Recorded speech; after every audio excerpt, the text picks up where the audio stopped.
Hi friends, welcome back to my channel. My name's Chandra and I make videos about reading, writing, and all things books.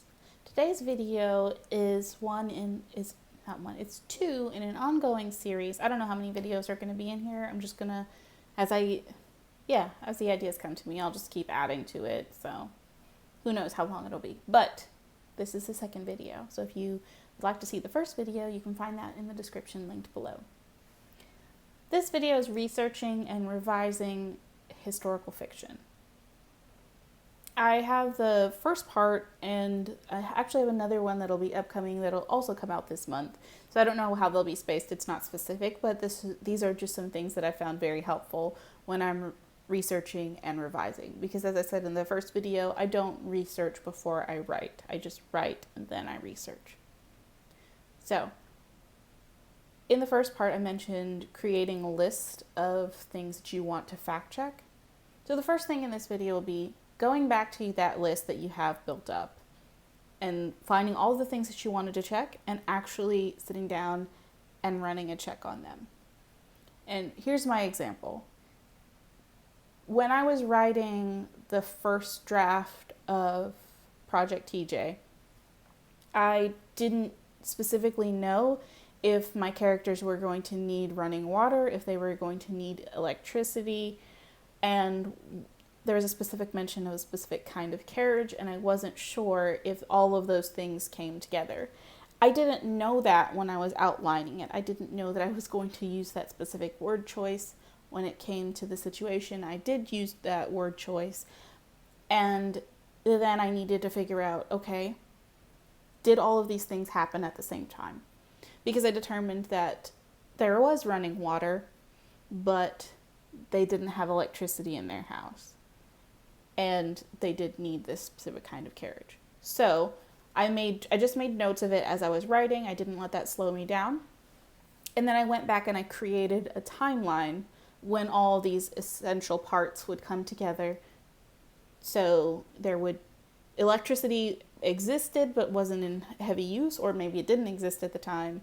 There was running water, and cars were starting to be used, but not enough that people wouldn't have had that specific kind of carriage.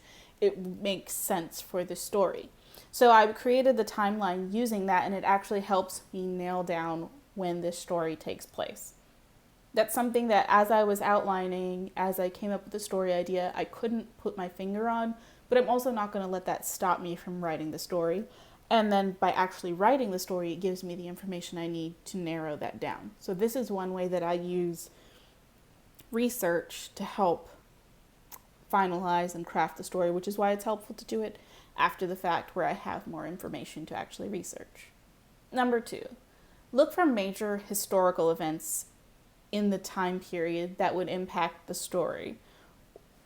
One thing that was really helpful for me after I narrowed it down to this specific time period was to go back and then actually figure out who was the president, who was the king or queen. Were there any wars happening, any plagues, any illnesses, any inventions, or economic crises that were happening at the same time that I wanted to incorporate in the story? And if there weren't, then was there something that's more specific to the regional? So I looked at world history in that time period and then narrowed it down to the specific region where they were living. The other thing about this is if you find something that you do not want to include in your story, then you can consider moving the story to a different time period. If there are other things that you're like, okay, well, having running water, not a super big deal. I can push this back a few years.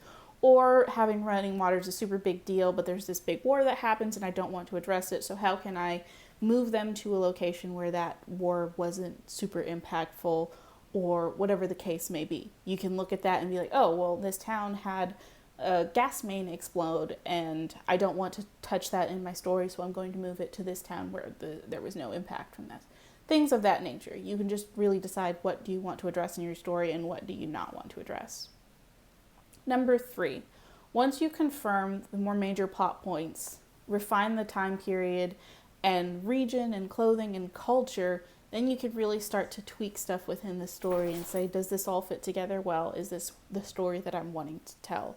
But you've got to go through in that order, starting big and really narrowing it down. So the time period as well as the region, and then moving it all together to get your final place and make sure that that all fits together. So those would be my first 3 things that I want to do when I'm researching and revising.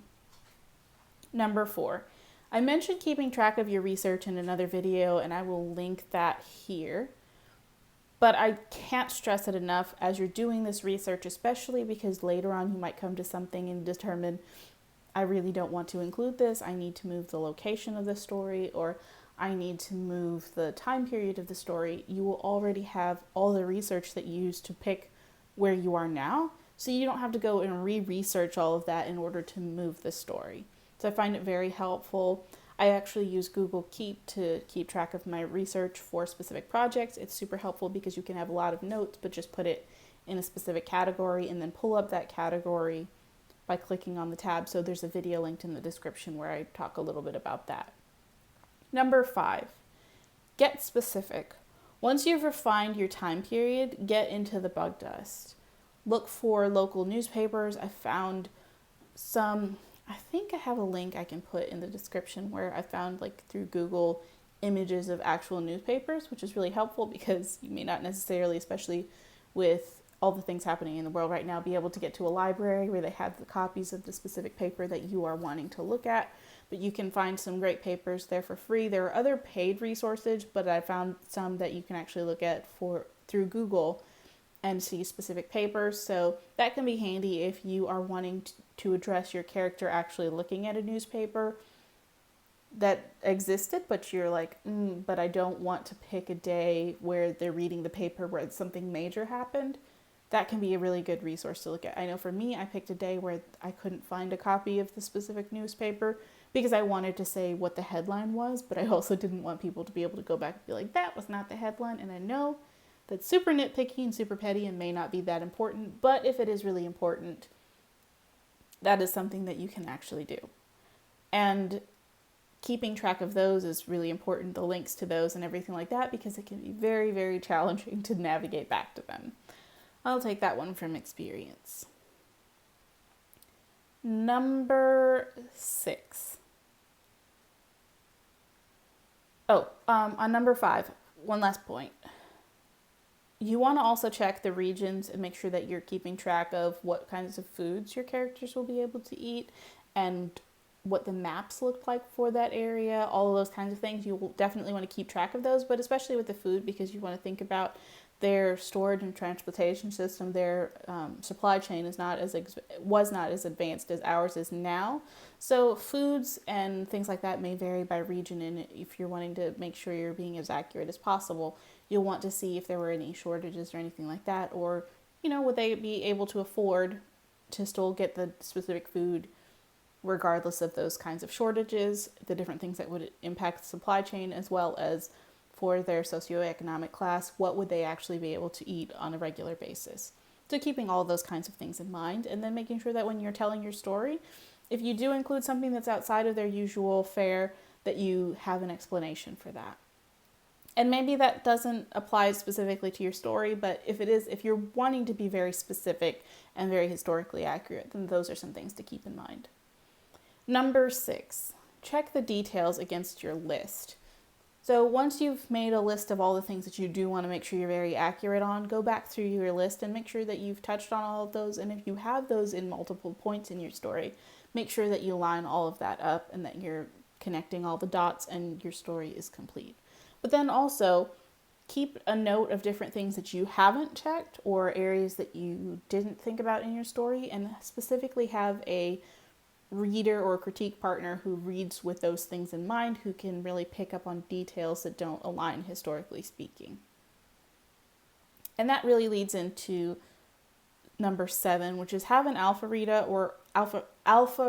or critique partner who is familiar with the genre, the time period, and if possible, is somewhat of a subject matter expert in that. You want to make sure that you're not just relying on your own knowledge, because a lot of it you're going to be researching on the spot. You're going to be looking for things specifically because they came to your mind, not necessarily because you are a subject matter expert, and you will be developing your expertise, but there are definitely going to be things that you're not going to think about. And so it's good to have one or more persons who's able to read your story and approach it with that perspective of, here are some things that you may not have thought of. Do you want to include this?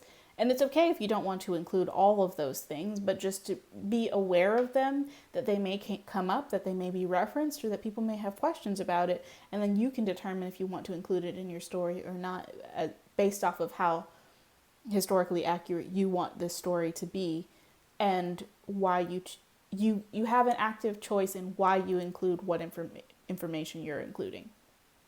So I hope this was helpful for researching and revising historical fiction. Let me know if you have any comments or thoughts in the description, any tips that you have or used that have made it easier for you to write this genre. And I will talk to you next time. Thanks. Bye.